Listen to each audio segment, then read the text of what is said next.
And we're live, evidently. I'll let some people trickle in and see if I'm coming through loud and clear. The worst part of this live stream is that the thumbnail was too large. It was this great Sean DeLo. Then again, maybe it's not so bad because it's a classic Sean DeLonis cartoon from the New York Post. I don't know how many people here are familiar with Sean DeLonis, but he was this amazing editorial cartoonist. But uh, he was an editorial cartoonist for the New York Post, and he was famous for his depiction of Al Sharpton, which was none too flattering, but it was hilarious. And his depiction of various New York City centric situations, which were non real. They were just you had to live in New York to grasp some of the nuances, but they were amazing. And I don't think he works for the New York Post anymore. I'm not sure if he might still be a cartoonist, but his work was phenomenal. In any case, I just wanted to talk about the current state of New York City, and even though at the beginning of the State of the Union, regardless of who the president is, he'll go up to the lectern and say the State of the Union is sound or the State of the Union is solid or good, depending on the circumstances.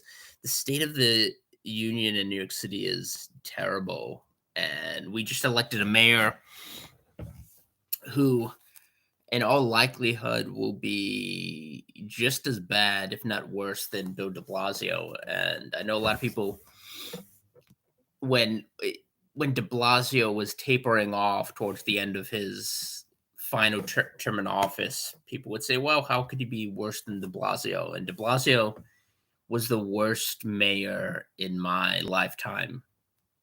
I've lived in New York City my entire life, and he was by far the worst. And that includes the mayoralty, where over 2,000 people were killed, where there were more than 2,000 homicides, and his stewardship of the city was even worse than that, and it reached its nadir during the response to COVID and the subsequent lockdown.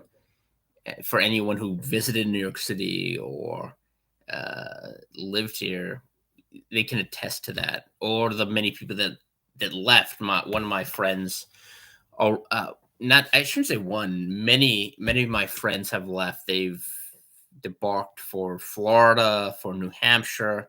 I have over a dozen people I've known who've left for the Granite State. Texas is another big. Hey, Tony, good to see you. Texas is another big location. I have tons of friends who are living in Austin. I know a lot of people. I know people who moved to Ohio. So many different places. Just anywhere outside of this northeastern corridor, but particularly New York City, which is the worst city and the worst state in so many different metrics. The probably foremost, the level of your ability to exercise your freedoms there, that's non-existent in New York. And I forget if it was the Heritage Foundation or AEI. Hi, Alejandro. Some Washington think tank, some center right think tank did a survey of the all 50 states and ranked them according to the level of freedom, and New York was the worst. I think New Jersey came up second. They were the runner up, but New York was by far the worst. And it's sort of a situation, and Victor Davis Hanson has described this among many others, this state of anarcho tyranny it's not anarchism in the sense that people are able to exercise individual choice in how they organize society or how or the decisions they make. Citizens have their freedoms incredibly restricted, and they have fewer and fewer of them as with each day that elapses. And you saw this during when there were so many encroachments into normal. You basically can't eat inside of a restaurant in New York City, with a few exceptions, um, in places that are just defying the law. Um, and I mean, thankfully, there are a few restaurant owners like that, but for the most part, you can't eat inside of a restaurant if you haven't succumbed to the Pfizer, AstraZeneca, Johnson and Johnson regime. Hey, Tower Time. That's the most noticeable, and they're ratcheting it up. It's going to get worse, and you're going to see more people leave New York. Probably, I would say, I think last year was the first year where there was a decline in population, and I'm pretty sure you're going to see that repeated the next time, because it's not going to get appreciably better in the coming year. And the new mayor has been in office less than I think he's been in office about a week, less than a week and a half, and the incompetence is reaching Mel Brooksian proportions. In fact, I joked online. There was a story, and this is accurate. You can do a search, a Google search for this, and find reports about him hiring. And he basically hired his brother, who was in charge of parking at some university below the Mason Dixon line. I don't even remember what the name of the college was, but he was essentially in charge of parking, and he entrusted him with his private, or not even private, his public security details. So taxpayers are going to be defraying the costs of protecting Eric Adams, but essentially they're going to be paying his maladroit brother the this I mean this makes the nepotism exercised by the Kennedy family look tame in comparison, but they're basically going to be paying his maladroit brother a nice cushy civil service salary to protect him from unspecified threats from white supremacists, the the looming white supremacy that's going to overtake New York City. And it's so absurd. And I joked about this online. I said, what you're seeing now, this would be the equivalent of a Will Ferrell, John C. Riley movie. If any of you are familiar with those dopey movies with Will Ferrell and John C. Riley, I think the last one they collaborated in pre Coof was a terrible gloss on Sherlock Holmes. But basically, it's like one of those movies. Only swap out um, those two actors for Kevin Hart and Godfrey the comedian. So it's like a it's like an African American version of a Will Ferrell and John C. Riley film. It's reached its parodic levels, really, when you think about it. I mean, if there weren't people being murdered in the middle of Times Square, if you didn't have Asian store owners being bludgeoned to death and and and and bodegas being firebombed, if there if there weren't if there weren't hordes of panhandlers importuning people for money violently and threatening them on the subways, it would almost be amusing how incompetent the newly elected mayor is. He's sort of like it's it, it's hard to describe him, but if you've ever seen Kwame Kilpatrick or one of the more recent mayors of Detroit, it's sort of like that, only much worse because New York City is still is still a hub of commerce and an economic engine, at least for the rest of the state. So you're which is why we haven't had that many catastrophically incompetent mayors of New York City, in spite of the fact that the electorate is not that intelligent or wise in making political decisions and exercising the franchise, despite the fact that, excuse me, the political instincts of a majority of New York voters are terrible.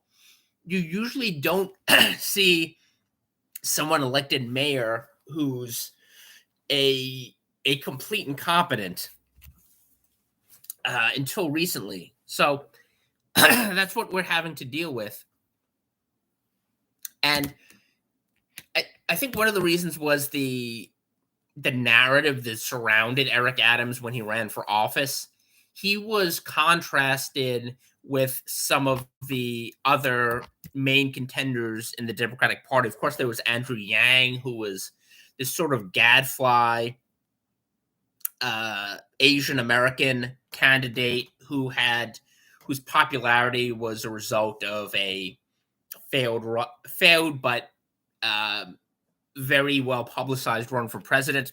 But his other main competitors were the head of the sanitation department, who was sort of a career civil service bureaucrat who had worked for de Blasio and carried around that stain, and a far left radical socialist who was an AOC protege and had also stiffed her campaign workers, obviously, because all of these people are glaring hypocrites. But those were his opponents. So he was sold to the public largely as a cop, a veteran of the NYPD who was going to stand against this overwhelming tide of progressive idiocy. And it was very deceptive. Like most of the coverage you see, including in the 2020 presidential election, it was built on an edifice of lies, basically. I mean, it's true he was a member of the NYPD for 20 years, but he was not a beat cop. This was not someone who was making collars, who was breaking up he was basically the sort of quintessential affirmative action hire who was there because of his race. And whenever he would garner news before he entered the political fray and launched a successful campaign for, I think, he was borough president of Brooklyn, but I think he also held office. He'd also held lower office before that. But before that transition, he was a cop. He was essentially a political cop. In other words, the only time you would see him, it would not be for exercising his authority to, break up a or diffuse a mass shooting or do something heroic. It was usually holding press conferences related to some sort of, and granted, some of them were tied to legitimate issues. Like, for example, I think he was very prominent in the Abner Louima scandal, the aftermath relating to that, and other things. But it was basically his his notoriety stemmed from him holding press conferences related to either police brutality or the fact that there weren't enough minorities in the upper echelon of the NYPD. It had nothing to do with actual police work.